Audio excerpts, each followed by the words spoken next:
दोस्तों, पौराणिक मान्यताओं के अनुसार शेषनाग के कई अवतारों का उल्लेख मिलता है, जिनमें राम के भाई लक्ष्मण और कृष्ण के भाई बलराम मुख्य है। रामायण अनुसार राजा दशरथ के तीसरे पुत्र थे लक्ष्मण। उनकी माता का नाम सुमित्रा था।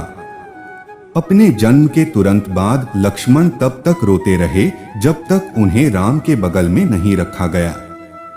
उस दिन के बाद से वहां हमेशा राम के साथ रहे। लक्ष्मण विश्वामित्र के यज्ञ की रक्षा के लिए राम के साथ थे और वनवास में भी उनके साथ रहे थे।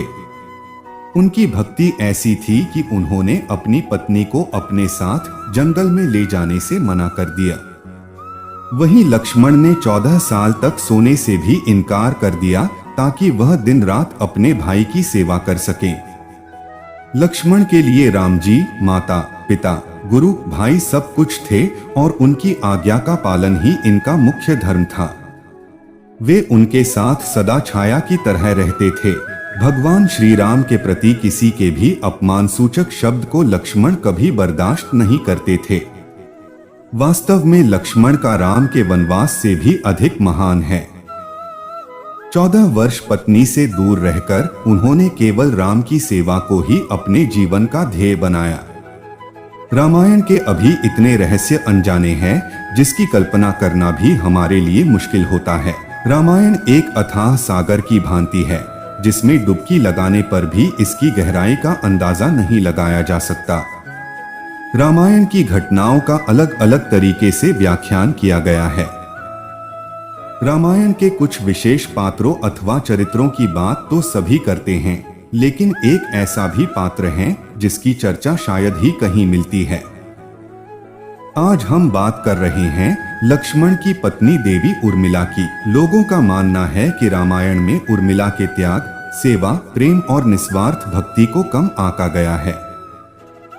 रामायण में देवी उर्मिला एक साधारण महत्व की तरह अंकित की गई है, जबकि सत्य यह है कि उर्मिला का त्याग और समर्पण अतुलनीय था, अनमोल था। वाल्मीकि रामायण के अनुसार उर्मिला जनकनंदिनी सीता की छोटी बहन थी और सीता के विवाह के समय ही दशरथ और सुमित्रा के पुत्र लक्ष्मण को ब्याही गई थी। जब राम और सीता के साथ लक्ष्मण भी वनवास को जाने लगे तब पत्नी उर्मिला ने भी उनके साथ जाने की जिद की।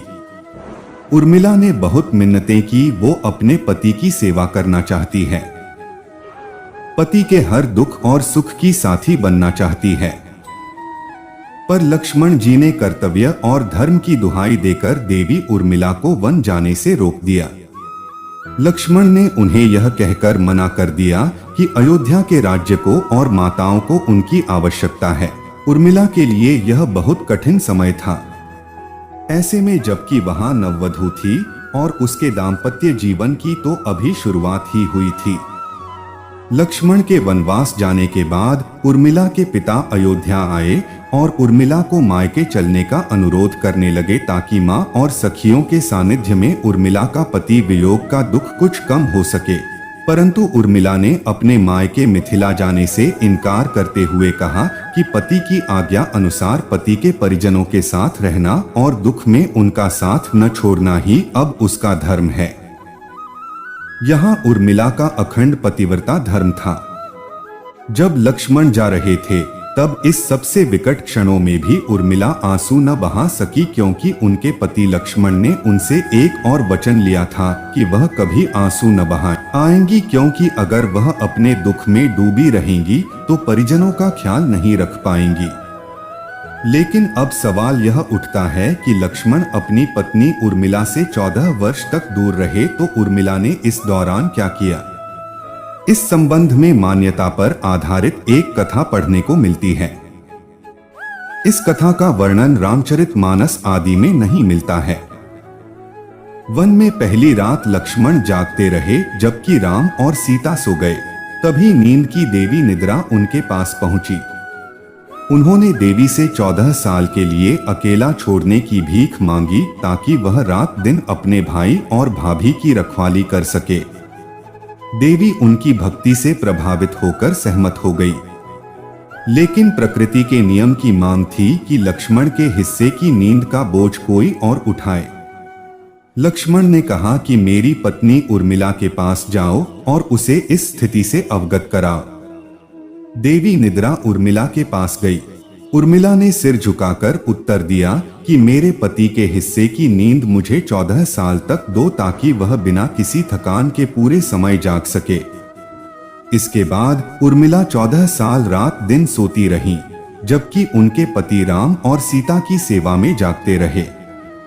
एक कथा यह भी है कि रावण के पुत्र मेघनाद को यह वरदान था कि जो व्यक्ति 14 वर्षों तक सोया ना हो वहीं उसे हरा सकता है। हालांकि लक्ष्मण अपने भाई श्री राम और भाभी सीता की सुरक्षा और सेवा में इतने लगे रहे कि वे 14 वर्ष तक सो ही नहीं पाए। कथा अनुसार उनके बदले उर्मिला 14 वर्ष तक सोती रही।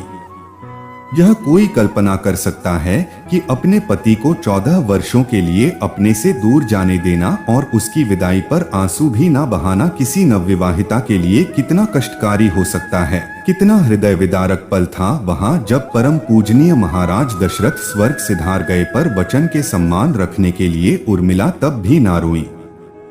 रावण के वक्त के बाद श्री राम, सीता और लक्ष्मण वापस अयोध्या लौटे आए और वहां प्रभु श्री राम के राजतिलक की तैयारी होने लगी। उस समय लक्ष्मण जोर जोर से हंसने लगे। जब लक्ष्मण से इस हंसी का कारण पूछा तो उन्होंने कहा कि सारी उम्र उन्होंने किसी घड़ी का इंतजार किया था कि मैं अब श्री राम का राजतिलक होते हुए देखूंगा, लेकिन अब उन्हें निद्रा देवी को दिया गया वो वचन पूरा करना होगा जो उन्होंने वनवास जाने के पहले। दरअसल निद्रा ने उनसे कहा था कि वह 14 वर्ष के लिए उन्हें परेशान नहीं करेंगी और उनकी पत्नी उर्मिला उनके स्थान पर सोएंगी। निद्रा देवी ने उनकी यह बात एक शर्त पर मानी थी कि जैसे ही वहां अयोध्या लौटेंगे उर्मिला की नींद टूट जाएगी और उन्हें सोना होगा।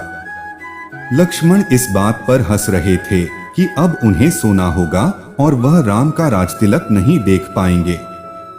उनके स्थान पर उर्मिला ने यहाँ रस्म देखी थी। लक्ष्मण के उर्मिला से अंगद और चंद्रकेतु नाम के 2 पुत्र तथा सोमदा नाम की एक पुत्री उत्पन्न हुई।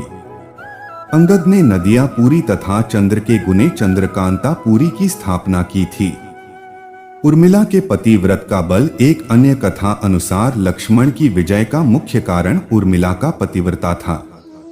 मेघनाद के वध के बाद उनका शव श्री राम जी के युद्ध शिविर में रखा हुआ था। मेघनाद के वध के बाद उनका शव श्री राम जी के युद्ध शिविर में रखा हुआ था। आकर अगर उर्मिला 14 साल तक सोती रही तो सास और अन्य परिजनों की सेवा करने का लक्ष्मण को क्या वादा, उन्होंने कैसे पूरा किया? तो उत्तर यह है कि सीता माता ने अपना एक वरदान उर्मिला को दे दिया था। उस वरदान के अनुसार उर्मिला 173 कार्य कर सकती थी। अगर आपको यह वीडियो अच्छा लगा तो लाइक और चैनल को सब्सक्राइब करें। धन्यवाद।